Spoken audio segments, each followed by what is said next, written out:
State's probably going to be a number 1 seed if they keep rolling. Michigan will be a 1 or a 2. So Michigan's having a good year in college hoops. The Big Ten, as a rule, is. By the way, cold and flu season, try Vicks Sinex nasal spray. As directed, works up to 12 hours. I did, I think, eat most of a jar of this as a kid. I would not recommend that. Vicks Sinex nasal spray. It's interesting. Our next guest has always reminded me of Tony Romo. Tony Romo was undrafted. Tony Romo had great escapability. Tony Romo played for about a decade. And Tony Romo was a Pro Bowler for many of the years. My next guest is Jeff Garcia, who, like Tony Romo, was undrafted, who played for slightly more than a decade, who had 4 Pro Bowls, and who played with a couple of diva wide receivers. There's a T.O. in there. There's a Des Bryant, right? Jeff played with T.O. I always thought the difference between Tony Romo, remember, Jeff Garcia made the playoffs with 3 teams. I think he won a playoff game with 2 teams. The difference is Romo played his entire career with the biggest brand in the NFL, the Dallas Cowboys, and Jeff Garcia played for the Niners for half a decade, but then several other teams. But I always thought Romo and Jeff Garcia, very athletic, hyper-mobile, over a decade, Pro Bowl guys, undrafted, never quite got the love for their maturity and their ability to handle star receivers, egos with coaches, and now joining us at the Super Bowl via the Coward Global Satellite Network is Jeff Garcia. By the way, Jeff, you played until you were 39 years old. I watched a lot of Jeff Garcia. How surprised are you that Brady's at 40, 41? You took care of your body. You were always in impeccable shape. You did have a couple of injuries because you could run, and Tom's not a runner. But are you shocked by his age and his performance? Not at all. I think when you look at players these days, how they take care of themselves, how they lengthen their youth, basically, their longevity by just what they put into their bodies, how they prepare their bodies physically, mentally, how he is protected as a player benefits him an awful lot. I probably put myself more in harm's way at times than Tom will ever do. But at the end of the day, I really believe that I could have played into my 40s, but you need that consistency. Like you were mentioning, I didn't have the stability of one franchise, one organization buying into me, keeping me around for a decade or more than a decade. I continually had to prove myself. I went to the Raiders at 39 years old. I believed I should have been the starting quarterback instead of Jamarcus Russell, which it turned out to be his last season in the National Football League. At that point, the political part of the game was starting to interrupt with my just angst and just excitement for playing the game, which I always brought. I always felt like I brought a youthful energy, a passion, a drive, just a never say die attitude. And at that point, I just figured, you know what, maybe it's time to just move on and think about other things in my life.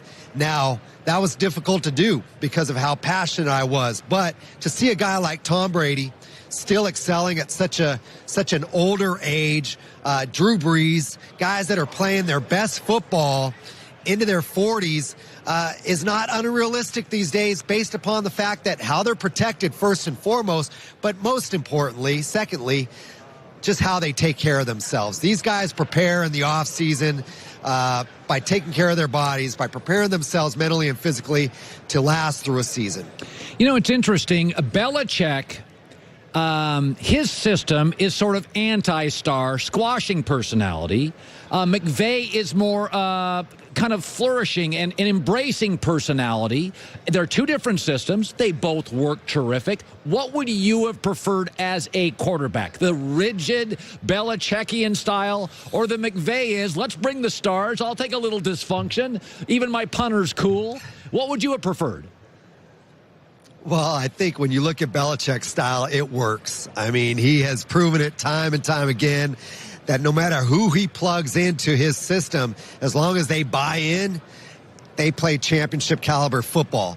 Now, I'm probably more leaning toward the McVay style as just my type of guy. And I know Sean McVay. He was a quality control guy for our 2008 Tampa Bay Buccaneers when I was playing for the Bucs.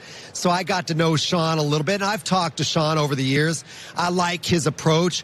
I think what Sean brings is an energy that people buy into. It's not about taking advantage of the system. I think he keeps players accountable. I think that there are some rules and regulations that everybody abides by, but he does keep it loose. He keeps it fun. He keeps it friendly. But at the end of the day, his passion, his energy shine through. That's what everybody buys into. They love how excited he gets, how motivational he is.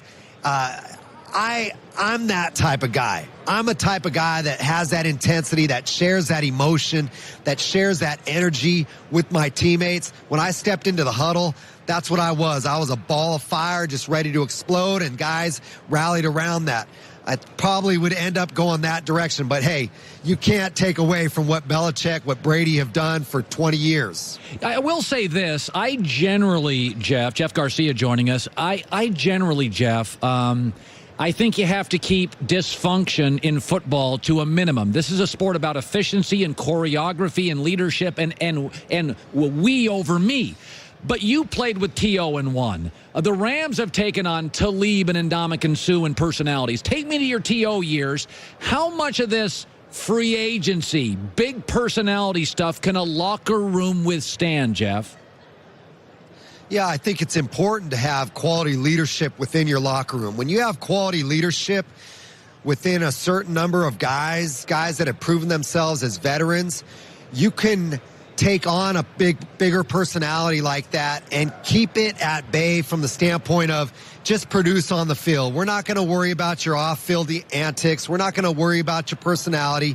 As long as you show up every day and give your best in practice, give your best in the meetings, give your best on game day, then we can handle the bigger personalities. But if you don't have that leadership in the locker room and those high character guys that function together on an everyday basis, then that's when those bigger personalities eat a team up. They tear a team apart, they break a team up, all those sort of things that create the dysfunction. I think the things with T.O.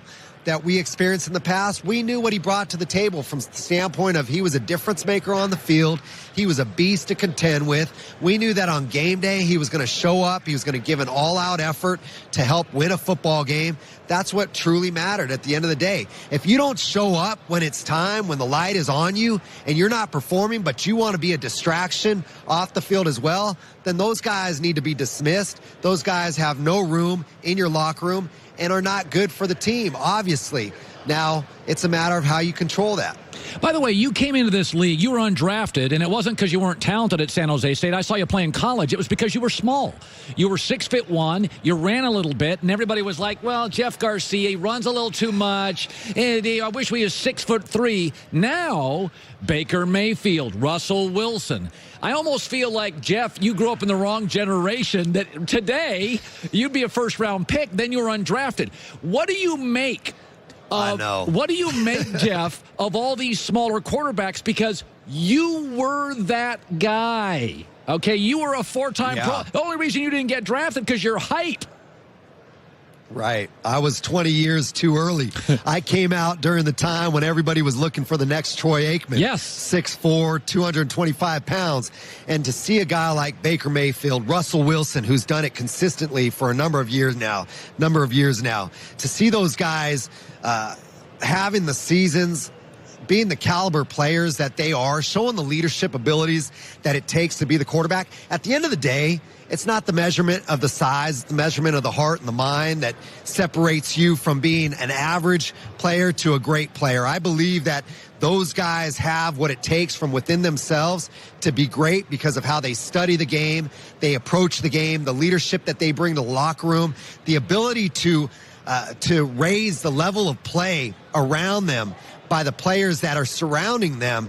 is what makes a great quarterback. I believe I had those characteristics. I had to prove it year in and year out with multiple teams. But at the end of the day, I brought the same mentality every single day to the locker room. I tried to be perfect in my approach to the game, how I prepared, time-wise.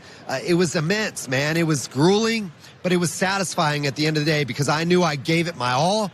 And if I could lift the level of play, not only of myself, but of my teammates around me, then I had a positive thing going. By the way, I love that, Jeff, you're still in amazing shape. I can tell that even though we're thousands of miles away, you're in incredible shape. You're playing in Wednesday night's Wounded Warrior amputee football game, and you're also part of Guardian LLC, working with NFL retired players to launch a line of products for athletes. You're very much still in football. I can tell from the tempo, the way you're talking, that you would play today if somebody would sign you, and I really like that you're still involved in the game. Well, the passion is there. I think you can't diffuse that passion. I think when you look at NFL players and what our next responsibilities are in life, I think a lot of us struggle in that retirement age as to what do we do? What can we put our passion toward? We were so adamant about playing the game. We love the game. We've been around the game our entire lives. Now all of a sudden the game's not accessible to us anymore. Where do we now put our energy toward? I've been fortunate enough to be brought on to a group in San Diego where I currently reside that has introduced a nutritional line that I'm so behind. It involves nano CBD, a product from hemp that is a neuroprotectant as well as an anti-inflammatory recovery type hydration drink. So when you look at the benefits of what CBD can do for your body, for your mind, from the standpoint of anti-inflammation, in comparison to drugs like Advil or Tylenol, where this has 10 to 20 times the power, but yet doesn't affect the liver like a Tylenol or Advil will, where it's something that your body recognizes right away, that takes into your body, that puts it into places that can help your body in recovery and also sustainability. I love working out. I love staying in shape. I have 4 young kids. They're active. I want to be active with them. It's important for me to look into things that are going to allow me from the standpoint of health opportunities to be as healthy as I can be and to also be within the boundaries of what is right as compared to what is wrong. This is not something that has THC or marijuana base or anything like that. The hemp plant is completely different. And what we are providing and what we are launching this week with sponsoring the Wounded Warrior game is something that I think can benefit players' health from the standpoint of dealing with CTE, TBI, the military, X-game athletes, fighters, boxers, all those guys that deal with traumatic brain trauma and the benefits of CBD to the neuro system and how it helps recovery and protect it. It's just a win-win. It gives me that passion to talk about something that I truly enjoy and help people that I have once been a part of and I'm looking to help in myself. It's something that I utilize personally, and I'm just sharing the benefits. I'm not a guy that has looked to alternative drugs or medicine to help me get through aches and pains. I've never been someone who's been reliant on anything, whether it be legal or illegal. I've just been a natural person as far as my approach. This is a way to be natural, to be positive, to be 100% accepted by the country as far as CBD is concerned and the hemp plant is concerned, and that's where we're going with this. Jeff, I got to run. Anytime you're in Los Angeles, stop by our show. I'd love to have you on the chair. Great stuff, my man. Good luck to you.